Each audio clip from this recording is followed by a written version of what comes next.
Next question. I'm married for over 25 years. We are not divorced yet. If I leave the marital home, do I forfeit property rights? Okay, so this was a good question. And I just want to preface it again that this varies from state to state. But in the state of Maryland, marital property can accumulate up through not time of separation, but through date of divorce. So, yes, you can leave your home and still have a marital interest in it. Even if you stop paying the mortgage and you get your own apartment, the mortgage payments, let's say that your spouse is maintaining, you still would continue to have an interest in it because every dollar in the state of Maryland that's earned from the date of marriage through the date of divorce is considered marital property. So all the equity in the home that you're leaving in this question would still, half of it would still be yours. I've heard attorneys say, try not to move out during the divorce process. Try to wait until it's all settled. Obviously, that can be easier said than done. Do you have any thoughts on if somebody should stay in the house until everything's finalized? Usually, if there's children, and frankly, if you're a male client, I would tell you to stay and not leave. But in this scenario, they were married for over 25 years. I have a feeling that their children would be not, under the age of 12.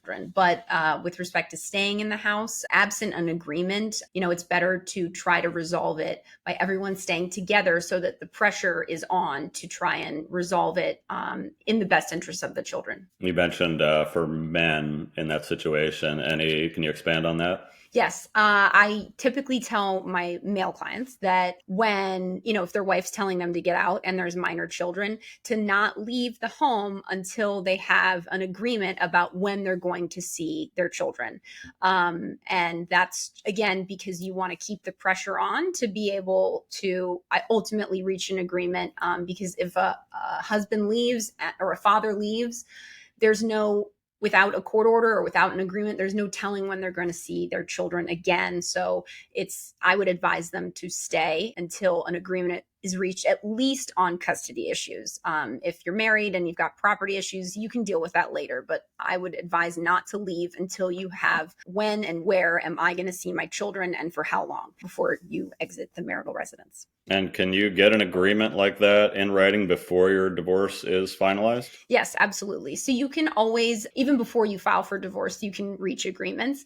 And you can even reach agreements kind of piecemeal, like I just said. So you can reach an agreement on custody, but not reach an agreement on alimony. You can reach an agreement on alimony, but you can't agree on child support. So you can kind of reach agreements piecemeal.